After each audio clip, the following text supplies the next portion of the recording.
Yeah, I'm over there. Yeah. Are you gonna do an intro? No intro. Fine, I'm kidding. I'm kidding. I'm kidding. All right, guys, what's up? My name's Rob Urbina. Mike Quintins. It's me, guys. I guess a quick background before we get started. Actually, before we get into our background, show of hands, who's interested in physical therapy or OT? Damn, Wow. that's a lot. They're here to see All you. right. No, they're here for you. Let's be honest. Anyone fitness, strength and conditioning, healthy people? Whoa. We can be healthy too. It's the Mike Quinton show tonight. All right. Anyone? I want to see a show of hands. Who likes pancakes more than waffles? That's it. Wow. Everyone else big on waffles. More waffles over pancakes? If you have a really good batter, and a good right. machine. You were right, by the way, on the waffles. Yeah. Sorry. All right. Anyway, Rob Urbina. I do the strength and conditioning for Ivy Rehab. Real quick background on myself, guys, so you have an understanding of where my messages are coming from. I also am an adjunct professor at Cabrini, so I teach exercise science students there, exercise testing and prescription. So essentially just like how do you test people and write programs. And I'm also an adjunct at Widener University for their third year DPT students. And I teach like the classes essentially rehab to performance, where I just go over basic S&C principles for those that are interested in becoming physical therapists one day. In the past 10 years, I worked at what's called Maple Zone Sports Institute in Garnet Valley, which was like a large baseball academy. And there I was in charge of running their performance department.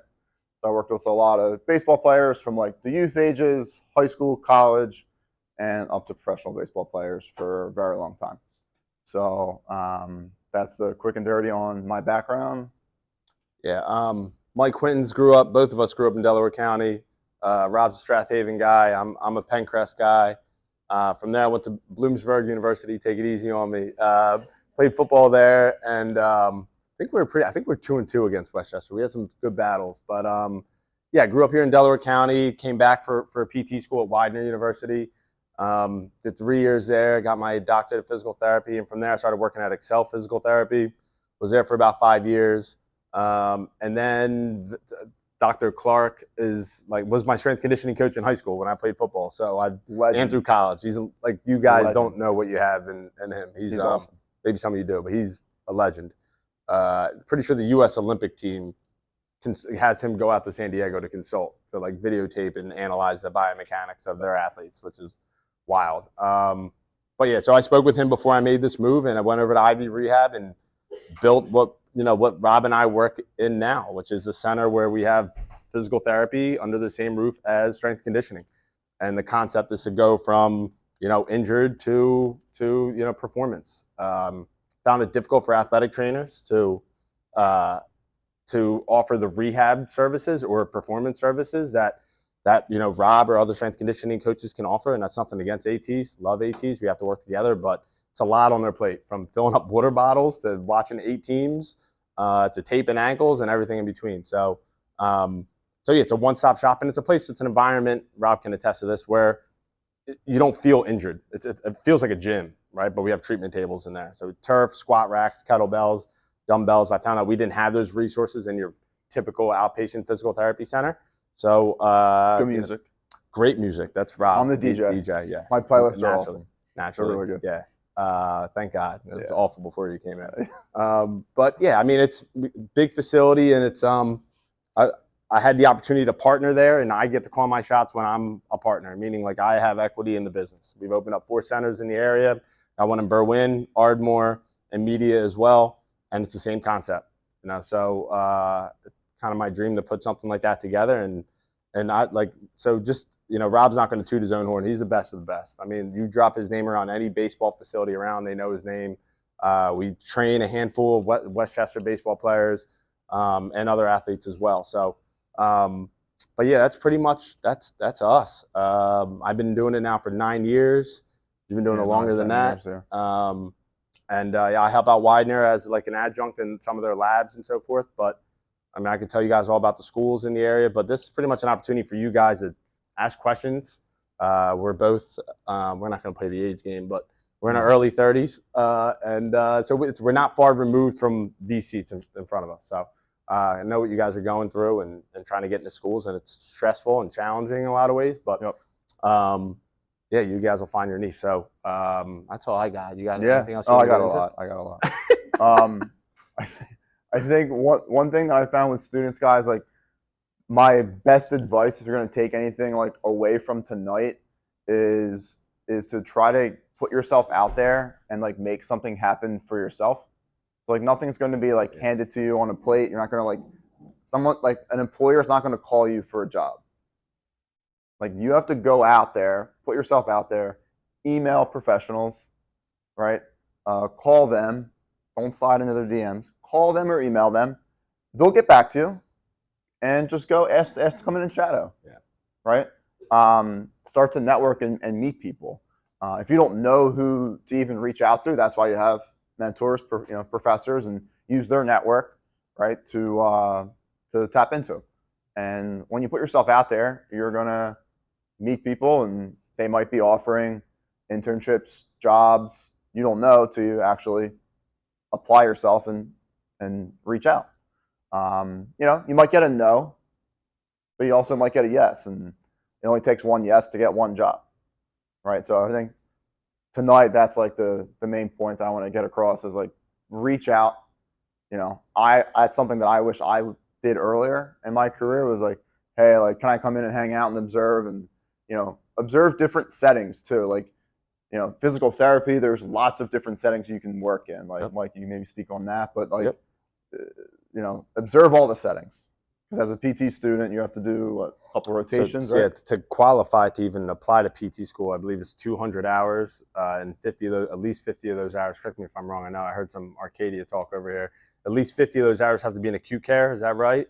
And then so you have outpatient acute care. With acute care is a hospital, like Riddle Hospital. Out here you have Chester County Hospital right in Westchester. And then rehab is another setting, which is like a Bryn Mawr rehab, Moss, McGee. That's higher intensity rehab, right, where you need 3 hours of PT a day to even qualify to get a bed in that facility. And then you have your skilled nursing facilities, which are not as skilled, but they need medical attention. Lines, tubes, wires, nurses, doctors, etc. Not necessarily a nursing home, which is another setting, the rehab PT. So PT is a lot of different settings, and to even apply to PT school, I'm pretty sure you have to get hours. I know I did, had to get hours in each setting. But to Rob's point, quick story, I reached out to one of the owners at Ivy Rehab, one of the partners, and he said, this is what we do. This is how we do it. We see 15 a day, cookie cutter stuff. This is what we do. And I was like, all right, that's cool. Not really interested. He's like, well, I want you, whatever, networked. He had talked to a couple people about me, and he said, what do you want? I said, so you're going to laugh at this, but I want 4,000 square feet. I want strength and conditioning in-house. I want turf, squat racks, kettlebells, dumbbells, BFR, all the above. I want all the bells and whistles, and I only want to see 10 to 12 patients a day at most. And I'm expecting him to laugh in my face. Like, yeah, okay, pal. He said, okay, what's your payer mix? Let's figure out the numbers. Let's see if we can make it work. And we did. Second story is Rob. I texted Rob, and I was like, hey, man, we've known each other. We played Little League Baseball together. I've known Rob for a long time. Texted Rob. He was on my podcast. I said, hey, man, I'm looking for a strength conditioning coach. Who you got? I need somebody ASAP. And he said, send me the job description. I'll get back to you. So I sent it to him. The next day, he hits me up. He goes, how about me? And I'm like, seriously? You're interested? And he's like, yeah, I'm interested. So we sat down, talked, and here he is. So you don't get what you don't ask for. Yep. Expectation of that, I didn't expect the person to say yes or Rob to respond with that. But, why not? Yep. So that's great. Yeah, don't be afraid to ask. Yeah. What else you got? I want to know who is interested in working in the sports like PT setting. Okay.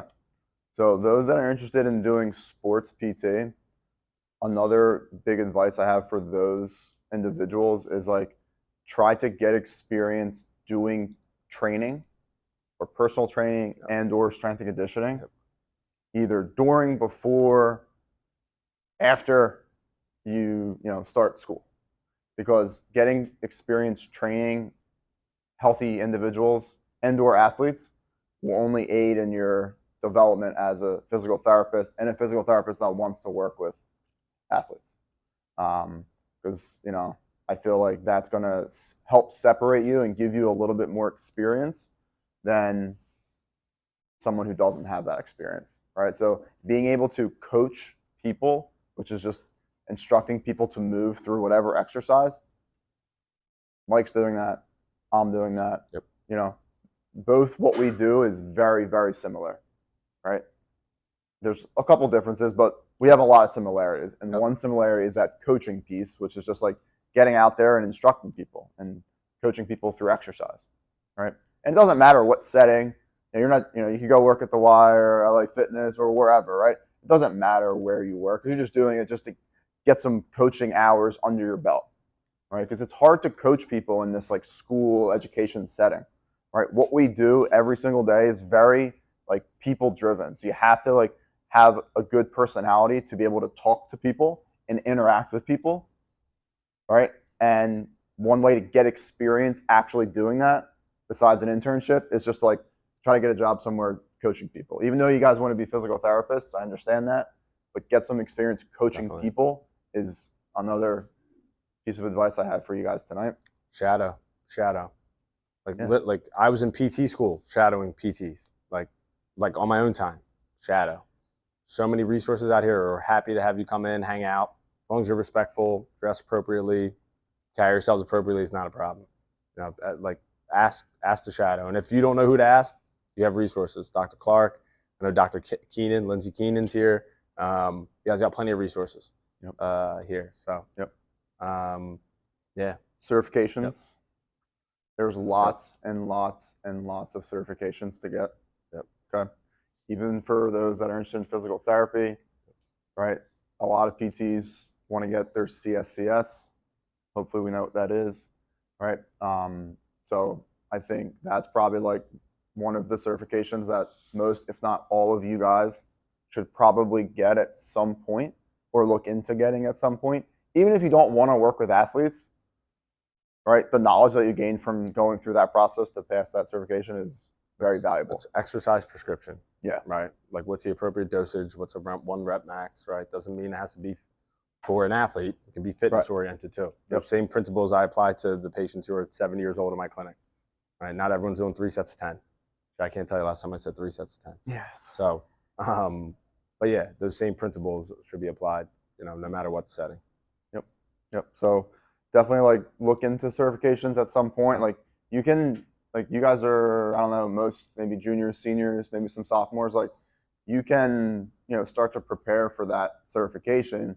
You just can't have it till you like graduate. You do need like a bachelor's degree to actually have it, but you can start to prepare for it. And, those that are seniors, like set it up, schedule the date for this summer and start to schedule and take it before you start, PT school. Because that way that'll also help you get a job as well. Whereas if you have your undergrad degree, CSCS certification, and you have some internship experience and or observational experience, start to fill that resume with actual like things that are important to physical therapy and, strength and conditioning. So, there's a lot of people out there that are putting certifications that just like are a waste of money, right? But the CSCS is like usually like the gold standard that most strength coaches, trainers, and physical therapists have that allow them to do different things and gives them different skills to, help people. Right? The help people component, guys, is like that's why we're all in this room together here. Amen. Right? We're all in this field to help others with whatever their goals are. Right? Get out of pain, improve their fitness, improve in their sport performance, right? This is a help people field. So, learning how to help others and put others before yourself, happens when you are in the field and, someone wants to stay late because they got there late and, you get done at 5, but the person's halfway through their workout. You can't just leave that person. We're there for that person. We're always there for that person. So understanding that piece of what this field is, because we learned the science, right? The sexy science parts, the sets and reps, all the cool stuff. But the people component of what we do is honestly probably the most important part, because do you think clients care that I have a master's degree and have trained X person. No, I never get that question ever, right? All they care about is that I'm there for them and I'm in their corner. So you have to be able to show that in your initial assessment, evaluation, whatever, whatever you're doing. So Open up the floor for questions. Ask away, guys, and we can just pivot off. I can just keep ranting too. Yeah, if you want me to Rob keep can ranting. keep talking. I can talk. It's fine. But any questions though? Seriously, like any comments? And questions? OTs, whatever, like anybody. I don't care what your background is. You don't have to be strength conditioning or PT to ask. Yeah. As someone who's on the fence between PT school and looking more at what's your argument for each? Good question. Yeah, I can take this one at least to start. It's depends on what you want to do, right? So for physical therapy, you can work on a lot of different settings. So let's say you're on the fence, so you probably want to go more outpatient. I think it depends on what you want to do, really. If you want to be like I use my hands a lot in the clinic. Like I do mobilizations, I do manipulations, like chiropractors do a lot. I get that a lot. Is that a chiropractic technique? I can do that too, right? I'm licensed to do that. So I think that's a difference between the two. The amount of school, I had to go through 7 years of school. Rob has his master's degree from East Stroudsburg, 5-6 years.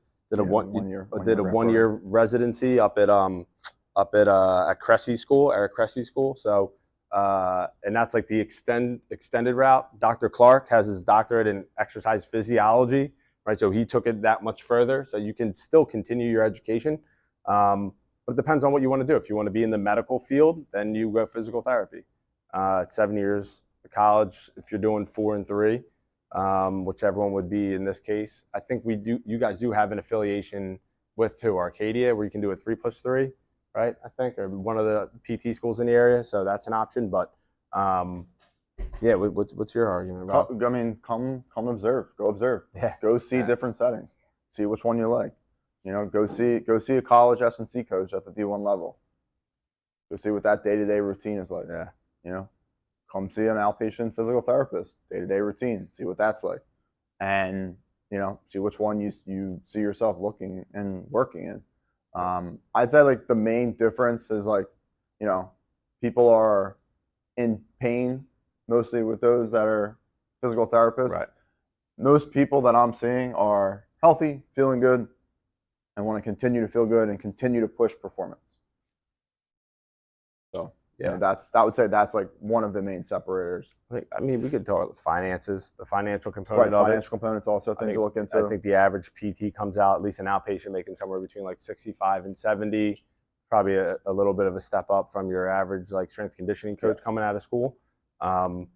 There are strength conditioning coaches at very high D1 levels that are, they're programming, they're doing that work. They make stupid money, like hundreds of thousands, at like your SEC schools and stuff like that. But the hours are wild. It's long hours. PT ceiling, depending on what you want to do, somewhere around like maybe like 6 figures, low 150 max. And that's like now you're not treating, you're like an administrative role, right? Making that kind of money. So yeah, that's probably where I would go finances on that. I'm not sure what, if you have anything to add to that, that's right? Good. Yeah, but Shadow. See what the lifestyle is like. That's the biggest difference. I'm a tech guy. Okay, yeah. Okay. So then come to the good side. Where are you in Aston? Where are you at? Kennett Square. Cool. Yeah, no, Pivot's good. Yeah, and I think I know the regional guy over there, Dan Jensen, is a good buddy of mine. Went to Widener together. Yeah, Pivot's. That's like a standard, PT practice, right? Which is good for everyone to see. Have to see that. But yeah, I would say get out and see what strength conditioning is like. Yeah. Whether it's private sector, like private sector, versus collegiate, versus doing it here. See what their lifestyle is like. Yeah. Yeah. If you like pro strength and conditioning is extremely hard to get into. You have to be extremely good. You have to have lots of connections, and you have to want to have no life, aka your life is your job. The people skills are huge too, man. I hear more about soft skills. Ton of feel. Yeah. Yep. Because you've never worked with pro athletes, it's like their shit don't stink. You got to be able to, make them feel good, but also like put them in their place when needed. Yeah. Right. So, that's like the job where you're going to make the most money is like as a strength coach, is like we're in pro ball or working as a pro trainer, but the lifestyle is brutal. You don't have a life. You're not Your life is your you're job. not getting home at 5 o'clock. No. Yeah. Traveling, buses, airplane rides. You don't really you just wake up and go to work. Yep. So, good question though. Do you think getting like a PTA job would be like a smart choice? Yeah, absolutely. Yeah, I mean, frankly, like I'm biased, but in a setting like ours, you can see how Rob works, see how I work, and how our PTs work. So yeah, absolutely. I mean, you could shadow, right? But you're not getting paid to do that. So if you're willing to like consistently show up for however many hours a week, absolutely, I think that'd be a great idea because at least you can get paid while you're getting the experience, right? But then I would advise you, like we have a couple aides right now, and I bug them all the time. Like I want you in here, like asking questions, like learn while you're here. Don't just see it as like, oh, I got to wipe down this table, I got to grab pop packs, I got to show this exercise. Like, hey, why are you showing them? Why are you having them do this? Or why did you decide to do that technique instead of this? Or like get into the decision making stuff and learn. Like that would be find a way to learn. You can get an aide job, but learn. Right? When you're shadowing, it's like you're there to learn. As an aide, you may think like I'm here to work. That's not. I disagree with that. You're there to work, but you got to learn too. It's a good question. Yeah. So you have strength and conditioning and PT. Is there any like rehab stuff that you do, like seeing that you have both, and like maybe stuff after to prevent further injuries, like going from one hand to the other? Yeah. So that's the beauty in what we do. I mean, we have a young lady going to Boston College next year to play soccer. She tore ACL her senior year. I've been working with her. She's at 4 months now, 4.5 months. Rob's been working with her since month 2. Yep. And I've been working with her. So like I'll do the manual hands-on with her. We have an anti-gravity treadmill in our clinic, so that takes up to 80% of their body weight away. So she was able to start running on that early. I'm discharging her from PT this week because she's able to run on the treadmill. She's not even at 5 months. She's running she had 7 miles an hour today. Yes. And now she was doing change of direction stuff. Yes. Yeah. So now she's with her. I don't like my job's done. Right. She needs something. If something acts up, we're in the same building.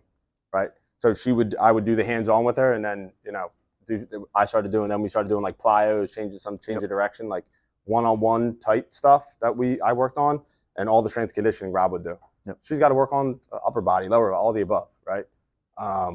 Prehab, we had someone come in yesterday for ACL prehab, baseball player. So he's doing 2 weeks with us, and then he's getting surgery that week. So we see that too. We see that for total knees. We see that for ACLs, all the above. Rotator cuff, we'll see it sometimes. Yeah. And then afterwards, what Rob does is, I mean, you can talk more about that. I mean, to answer your part, like how do we prevent or limit the risk of injuries is essentially a good exercise program. Yeah. Having a good exercise, fitness, S&C program is one of the best ways to help diminish the potential risk of someone getting hurt. It's not a bulletproof system by any means, but it'll help, right? So it'll help diminish potential injury risk while also improving, fitness, performance, etc. So the services that I offer is essentially that if someone is looking to like, hey, I don't want to get hurt again, but like that's not really the mindset that we want to put in people's heads, especially athletes, right? We want to make sure that they feel comfortable walking onto the field and confident in their exercise and fitness program. Right? I'm big on like checking boxes, like making sure that they check the box, that box is checked. They did everything they could, and let's go crush it on the field. I'll take it a step further. We went to Strathaven this year. I have a buddy of mine who head coach of the basketball team. We did a preseason screening on the kids, on all their athletes. So we did performance stuff. We did 5-10-5. We did single leg hops. I did range of motion testing, and then we offered interventions or exercises to address what we found as like below standard, right? And then we'll watch. We saw how the season went, how many kids got hurt from what types of injuries. We look at their screenings and see like, okay, did we miss something? Is this something we should have done a different exercise? Or recommend a different exercise for. So like, let's prevent them too, or try to mitigate the risk is what I like to say. It's impossible to prevent, but like we can without someone coming to us. Like we went to them and did this, right? So trying to do more of those, and we didn't charge anything for it. That's something that You know, I kind of want to see what works and what doesn't, and how we can help more people. You know, Really cool synergy. that's what it's all about, Yeah. man. This is the concept is synergy. Yep. Very difficult to be in different buildings, and for me to call an athletic trainer or text a trainer and let them know how that athlete looked that day, and for them to then take that information and then run with it, right? It just doesn't happen. The communication doesn't happen that well. So we're under the same roof. I mean, like, there's been plenty of times I'm like, Rob, can you look at this real quick? Let me know what you think.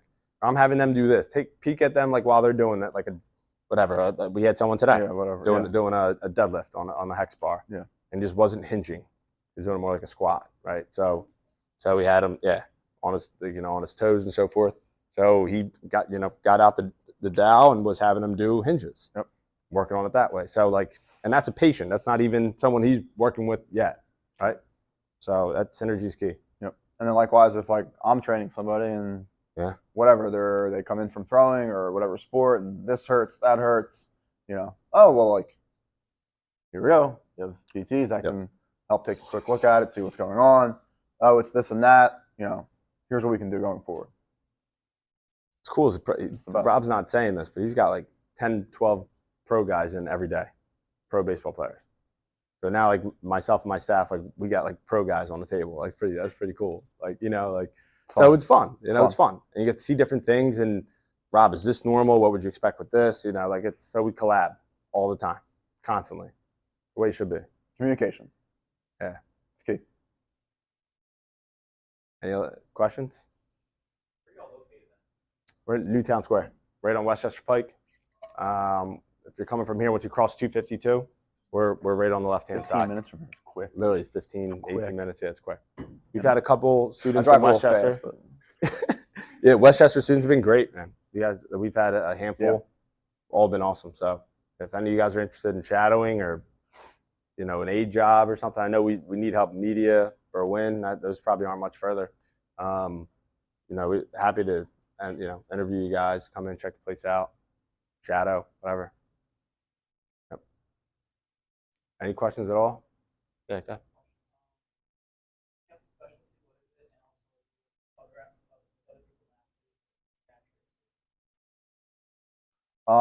For me, Both, probably both. Both? Yeah. My specialty, I would obviously say, is probably baseball, and then like overhead athletes. So that includes like volleyball, softball, swimming, tennis.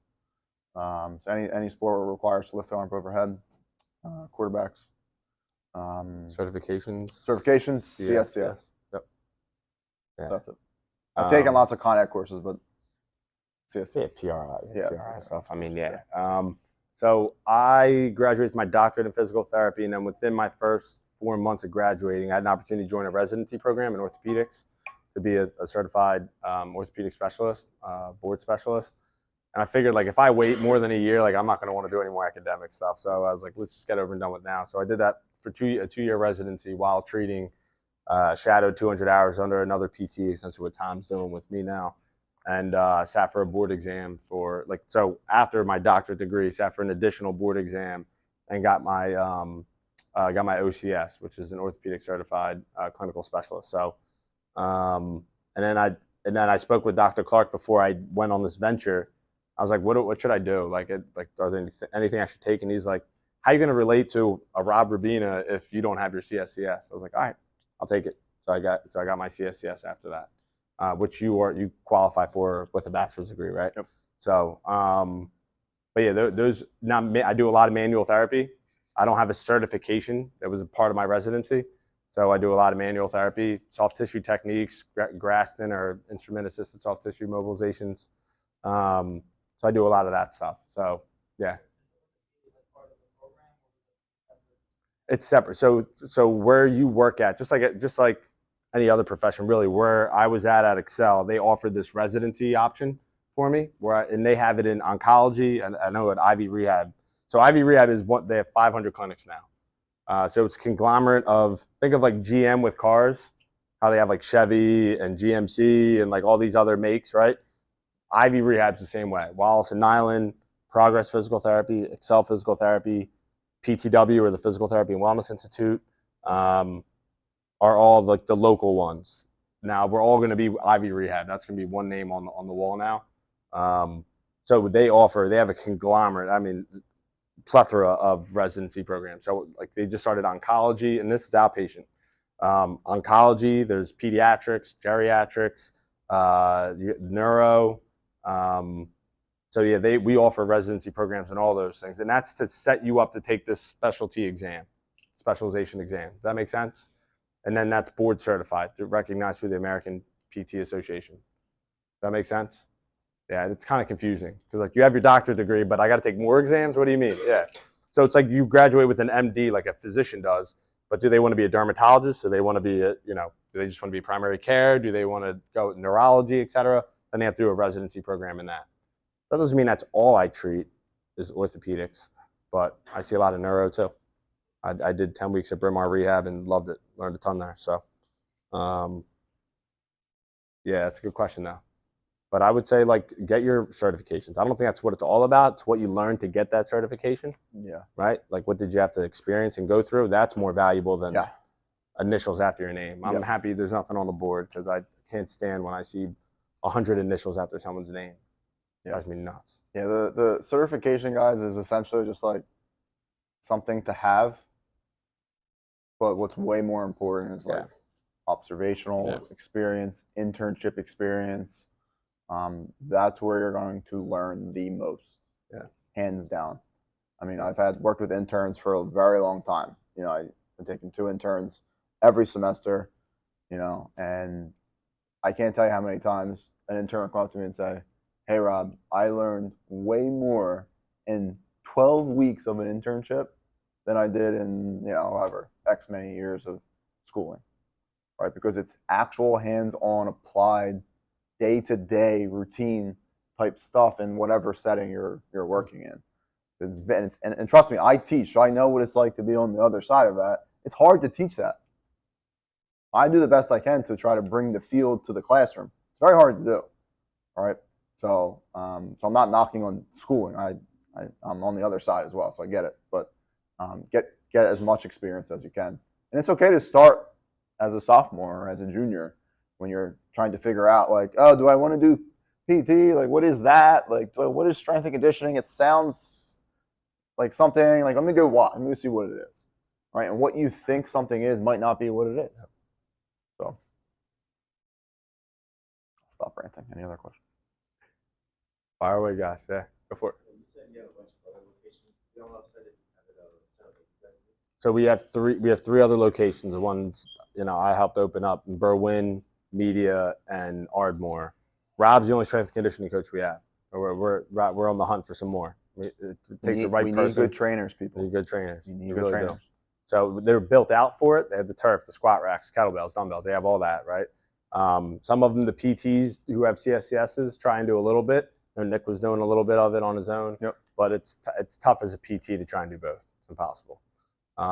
So yeah, they're built out for it, but this is the only facility that has both in-house, like functioning, operationally. Yeah, the other clinics don't have the same build out. I think Malvern, Wilson Island has like turf and some stuff. Yeah. But they don't have the squat racks and turf and the space like the 4 clinics I mentioned do. How many are applying to PT score? Like, have any questions about that process or grades or anything like that? That's pretty stressful. You guys are all good with that? All right, cool. And then exercise science, anyone looking to go into their masters? Yeah, where are you looking at going? I'm gonna do it. Stay here, cool. Awesome. And that's a 1-year program? 2-year program? Yeah, or accelerated? Oh, I don't know what the accelerated. Awesome. That's awesome. What's your take on that? Go right for the masters, right from school? Yeah, I mean, I went right from undergrad. So I think that's probably the way to do it. Does it get you paid more? That's the question everyone's thinking. If I get my master's right now, am I getting paid more? All right. I think it opens your network. Okay. Right? It introduces you to more people. Yep. Right? And that's essentially how you get a job. For sure. Is by knowing somebody. Yep. So it allows you opportunities to meet somebody doing something, a coach, wherever, to get a job. I think it also gives you a little more experience, like boost up the resume a little bit. Do I think it makes you a good coach? If you are actively coaching people while you're doing your master's degree, it just gives you more experience coaching. So it'll give you 1 or 2 years more experience coaching than that person who, comes out of undergrad and doesn't have that experience. We'll talk about resumes for a second. Yeah. Any take on resumes? Yeah, I think resumes. All you guys have resumes, or I'm planning on putting together resumes, right? This is good. I good think resumes need to have as much experience as possible as an undergrad student. Yeah, I'm not really too concerned about the academics. The Like I am, academics, but not. the GPA. This hurts me as a professor. Yeah, say it. Doesn't fucking matter. It doesn't matter. I don't care. Doesn't matter. What matters Yeah. most. I feel like I saw like 10 eyes. Like, What matters most? You Any don't care guesses? GPA? What do you mean? Any guesses like on careless. what quality matters most that you cannot put on a piece of paper? We both hire people. Yeah. Like I hire PTs, I hire front What desk, I hire quality aides. matters most? That's not on a piece of paper, and you can't see it. Not experience. Damn. Right? Personality. It's a serious high five. I worked out today. Yeah, can you talk to people? Can you shoot the shit about their weekend? Yep. You got to be able to talk to people, right? And that's not something that I was good at as an undergrad student, right? I was not good at talking to people. I didn't know you had to talk to people, right? Now we can't stop them. And now I just keep rambling. I'm sorry, but that's an important quality that you acquire from your experiences, right? From leading a group fitness class, from talking to a mom about her weekend, talking to the 15-year-old that wants to get bigger biceps, like being able to have those conversations, because at the end of the day, in the private sector, are they buying my fitness services or are they buying me?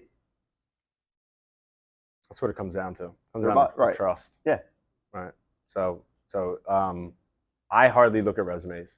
I mean, I glance at them, but if Dr. Clark called me up and was like, "Hey, I got someone for you," done. Like I don't want to see the resume. That's more valuable to me than anything else. I agree. Like that doesn't mean hand me a piece of crap either, right? Like make sure the resume is put together the right way. It's professional, right? That means you took the time to put it together. But put your experiences on there. Like I don't care if you were a lifeguard for 2 months. Put that on there. Like what did you go through as a lifeguard, right? Like I don't care. Yep. Like that's what's important. Not honestly, I couldn't even tell you the GPA of my staff members, our staff members. I have no idea. GPA doesn't really matter to me. But I mean, it matters because you need that to get into PT school, right? Or get into OT or whatever other school you want to get into. But I care about hard work. Are you willing to be vulnerable?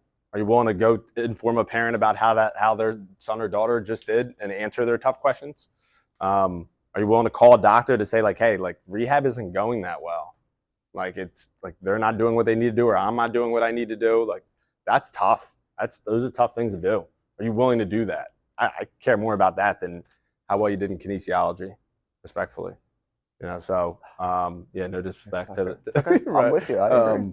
But yeah, that's my 2 cents on that. So if I get a call from somebody who I respect, and they say, hey, really consider this person for a job, that's how I got my jobs. That's how I got into PT school. Now I run 4 clinics. I'm a partner in 3 of them, and we put together something that you don't see around here. Yep. So that's what I care more about. Just as a heads up to you guys, because I know everyone's focused on academics, as you should be, right? But get your experiences. Go be vulnerable. Go put yourself in a position that doesn't feel comfortable. That's great advice. Right? Go put yourself in a position that doesn't feel comfortable. Yep. If you're uncomfortable, you're in the right room. Yeah. Seriously. There's probably some people in the back that probably 4 questions they want to ask. You can ask the damn questions. Don't be afraid. Who cares what other people think? You know what I mean? Who cares? Yeah. When you were opening up new facilities, did you have that background of say business and marketing different things that did you have to kind of look into it Man. research wise? Yeah, that's a great question. I've always liked business. I ran a clinic for Excel Physical Therapy for 3 years before I went and did this, so I knew about numbers, how much we get per visit, what insurances we need to make sure we see a lot from. That just came like easier to me. I took economics in undergrad, but that's about it. I didn't take anything else. So it's a great question. Probably just more of those situations, putting myself in, like going marketing and like knocking on doctors' offices, like having lunches with them, asking tough questions. Like, why won't you send to us? Like, you send to NovaCare, why don't you consider us? What do you like about NovaCare so much? Like, those are tough questions to ask. I want you to send to me and I'm asking about NovaCare or ATI or whatever else. So, like, yeah, so that's a great question. I learned it on the fly, I guess, but I don't hate to say this, but I don't think there's much of a class that you can take. You could listen to Gary Vee and learn more about marketing than you could take in a marketing class. With all due respect to marketing classes, you need the credits, take them, right? But you could listen, you could learn more from listening to podcasts on marketing and stuff like that. So that's a good question. So plug. Oh, podcast, yeah. So I have a podcast. Rob is my co-host on Q, the letter Q, Performance Therapy. We have docs on, strength conditioning coaches. This season's been great. Athletic trainer from he has his own practice now, but he was with the Sixers for 5 years. Sam Whitney was Temple strength conditioning coach. Dr. Clark was on. He was my second episode. Jesse Wright was the head strength conditioning coach for the Sixers for 14 years. So, yeah, so it's pretty cool. There's the plug. But now having Rob's on is cool because I'm not listening to myself the whole time. Rob likes to talk, so it works. That's good. But yeah, a lot of sports medicine doctors. Dr. Keenan, Lindsay Keenan, who's on the athletic training staff here. She's been on talking about some of the psychology that athletes have to deal with, psychological components, and some of her work in that field. So, yeah, good question. Yeah. Was there a situation where you couldn't solve an issue and you had to seek outside help?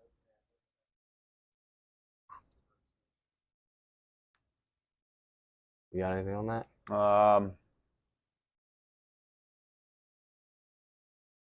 I would say no, and I would say no because not arrogantly, seriously. I would say no because if someone's having a problem and you're a team leader, you need to understand what that problem is before it even becomes a problem. Right? So like as a leader of people, when you have people underneath you, employees, front desk, etc., you need to seek out those problems and nip it in the butt so it doesn't become a larger problem where you have to bring in a boss and etc. And then it's this whole overblown thing. It's like, no, that could have been solved with a simple, hard conversation about X, or you're not doing this and that. Hey, I see you're struggling with this. How can I help with that? So I think that's just becoming a leader. I don't know. Yeah, actually, so yes and no. I don't make many decisions in the clinic or even in other clinics without consulting with the team first. If we're going to hire someone, I want the whole team to meet them. That's my decision to make, right? But if they don't jive with the rest of the team, even like equipment that we've bought, I don't think I've ever been like, hey, I want to buy that. It's always like, hey, what do you guys need? So outside, yeah, like I have like some people, like Dr. Clark, for example. I wasn't sure if I wanted to do this or if I could do this. We went to Iron Hill like 4 years ago and sat down. I asked him questions, and he was like, all right, this is what you need to do. Good luck. He's like, I don't know the business part. You got that, but why not? So yeah, in some ways, like I think there's people you can rely on, like your parents maybe, right? Maybe you'll reach out to dad or mom for certain situations.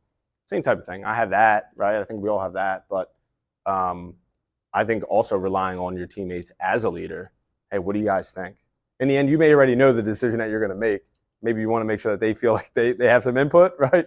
But also, like I genuinely want their input. If it's a hard no on certain things, then all right, then we're not going to do it. I just thought something else.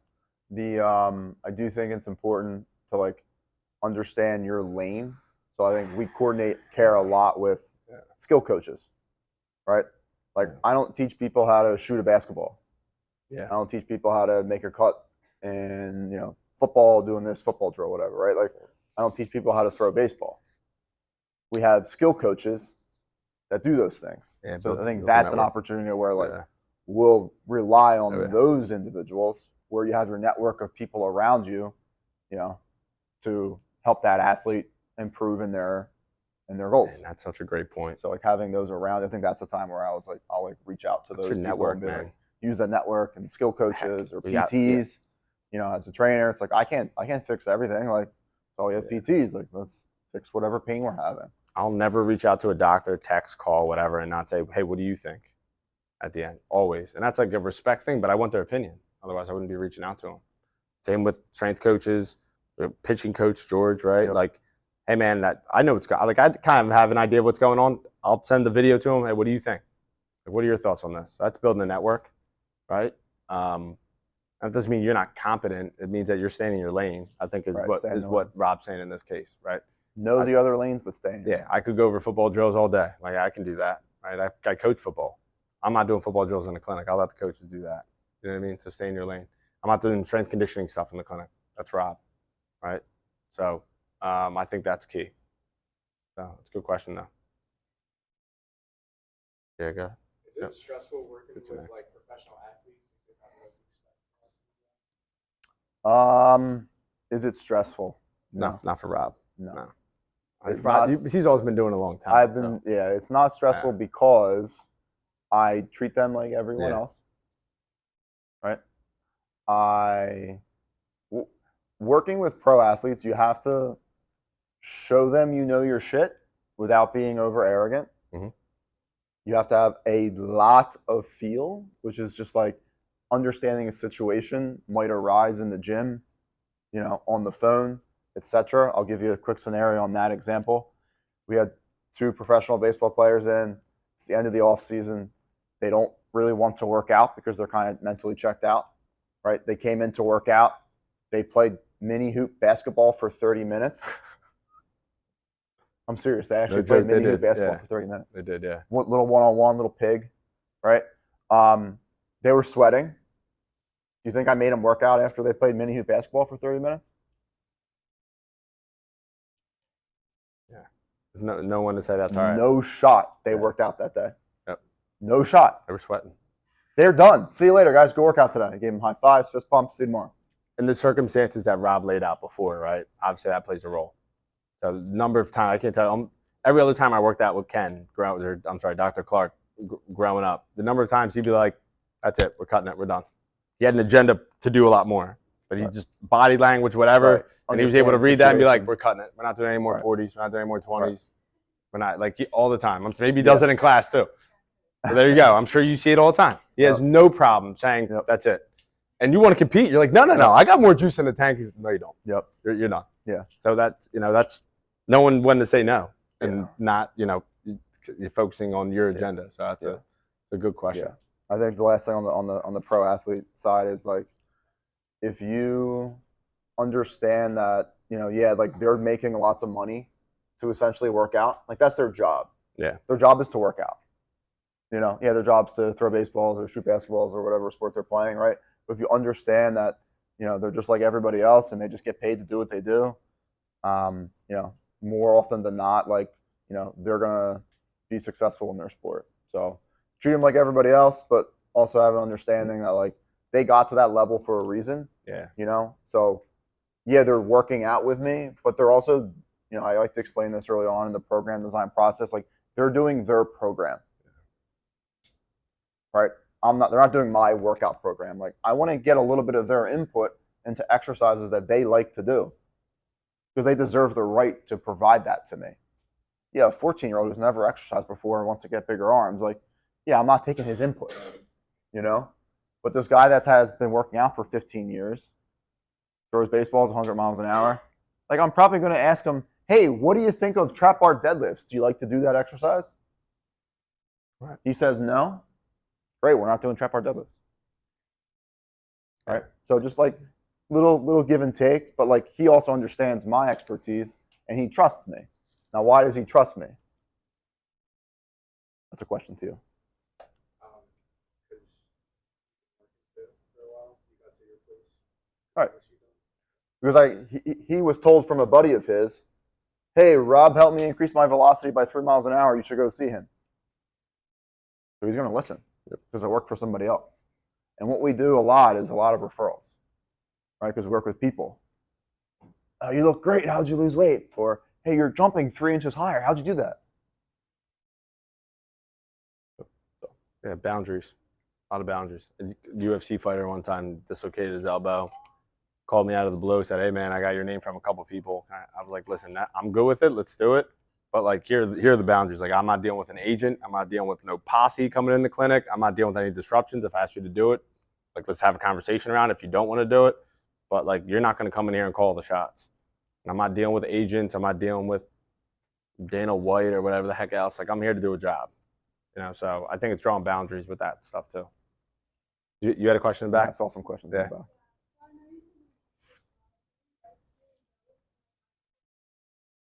Yeah, I do like teaching. I also like talking. Right. I got involved in that. So that was one reason I got my master's degree. Actually, was I wanted to my plan. Right. You guys all have plans, like what you want to do with your life. My plan was to work at a college as a collegiate strength coach, and also teach at that college, and impact the students in the classroom, and then impact if there's student athletes in the weight room. Right. So that was my plan. But I ended up working in the private sector for a long time, and I would always give guest lectures for free, just to get experience, put myself out there. Some of my first guest lectures were probably god awful, right? But that's okay. I just put myself out there, gained experience doing that, and continued to build my network. Continued to, as an internship supervisor, I worked with a lot of universities in the area. So I started to make connections with professors, and a professor, they needed a job opening for an adjunct class, and they reached out to me. So that's kind of how I got into that. Yeah, I really enjoy it. I think it's fun. I think I'm doing everything I can to bring actual real life training advice and information into the classroom as much as possible. So a lot of my classes, even though I do like to talk, it's a lot of hands-on stuff. So we're in the gym, we're doing assessments, we're learning how to write exercise programs based on initial assessments. So I try to make it as hands-on as possible.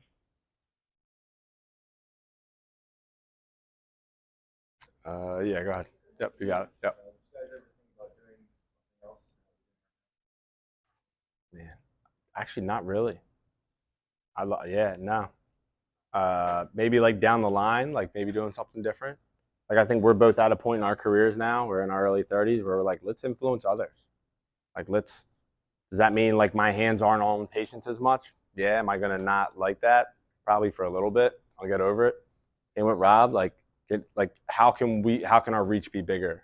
Right? How can we help guide, young minds, people who are passionate, ambitious, and help them, show them the light to a couple things or inspire them.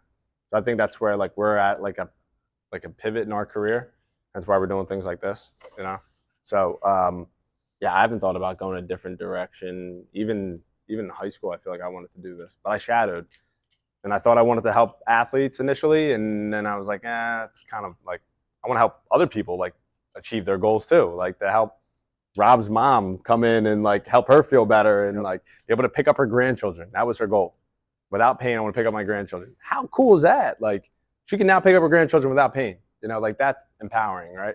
So then it came back to the problem in PT is that there's no continuum of care. I got a 15-pound kettlebell in my clinic, and I got to get, a division kid going to, UVA who's getting drafted, offered $2 million, turned it down, get him ready to play at that level. I don't have the resources for it, So then that was the problem I wanted to go after. So I think it pivots a little bit, but it's been in the same river, just different paths. Yeah, I agree. Ever since I was an undergrad student, I've always been interested in the healthy person exercising. Yeah. And then I found out I liked a little more athletes, so I got into the strength and conditioning side. But now I see all different types of people, not just athletes. So. And that's okay.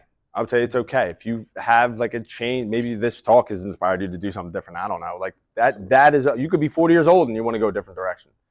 And I'm saying his name again. Gary Vee talks about that all the time. Who cares how old you are? Doesn't matter. Do what you love. Rather not be miserable going forward and doing something I like doing. So that's a good question though. You have one? Yep. So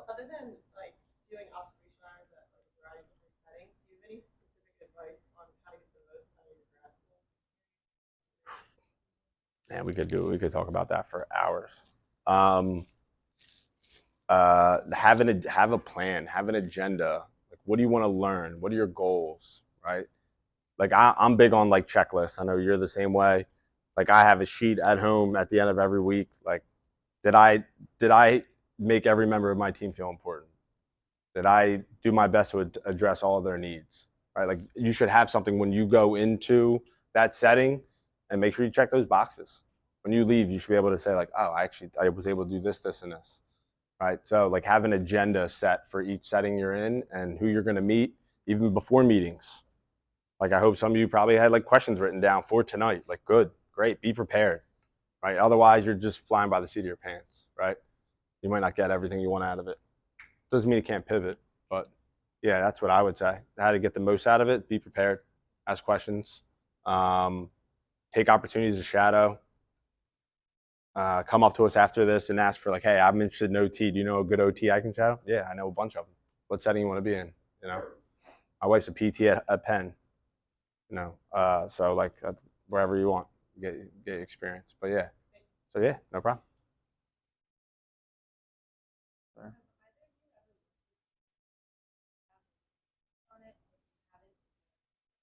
Yeah, I good worked question. with 5, 6, 7, 8, 9-year-olds before. It was very fun and difficult at the same time, right? I say that because you have to really enjoy that type of population to get the most out of their time and your time, right? So I essentially did some like I know my God, I can't remember his name. Some LTAD training. Professor here. Oh my God, bald head. No, Howard. Dr. Howard is phenomenal with some youth training, LTAD training, and what essentially I did was a mixture of like recess, gym, S&C principles, right, and backyard games. And we got kids moving, active, you know, working on like traditional S&C qualities of like speed, you know, strength, but like they're just playing games and they don't know that they're working on it. So that's how I did it. Could I do that forever? No. Was it a good like day break mix up, you know, break up the day a little bit? Sure. But I think working with kids is hard at that age. We have an Ivy rehab for kids in Edgemont, Newtown Square, actually closer than our facility is, right where the memorial is on Westchester Pike. That'd be a great opportunity for you if you're in PT. They actually have PT, OT, and speech at that facility. So they work directly with kids. In PT school, we had to learn about working with kids. We had a lab where we like siblings would bring their kids or whatever in, and they would do different things with them and tests and reflexes and things like that. I don't have any personal experience working directly with kids. I mean, we did something with the Chester Charter School at Widener where we would put them through workouts once a week, educate them on nutrition, things like that. They were like 3rd, 4th grade, and we play games like gym class almost. So, but yeah, that's the most experience I got, and it's not a ton, but again, I can give you the resources to, you know, meet some of those people. So yeah, I can get you the address to that Ivy Rehabs and the phone number if you want to call. I know Lisa Giordano is the clinic director there. Yeah, We literally have boxes. Yeah, of business cards. yeah. And of course, Do you? we forgot. Yeah, that's fine. I can write cell phone numbers, like whatever. Yeah, but yeah, I'll write it down for you. You can share. But yeah, before you leave, I'll get it to you. Anything else? All right. Good. Cool. Thank you guys so much for coming out. Thank you for having us. No, thank you guys. Cool. Yeah. I just got a text from Fahey. He's cleaning the place.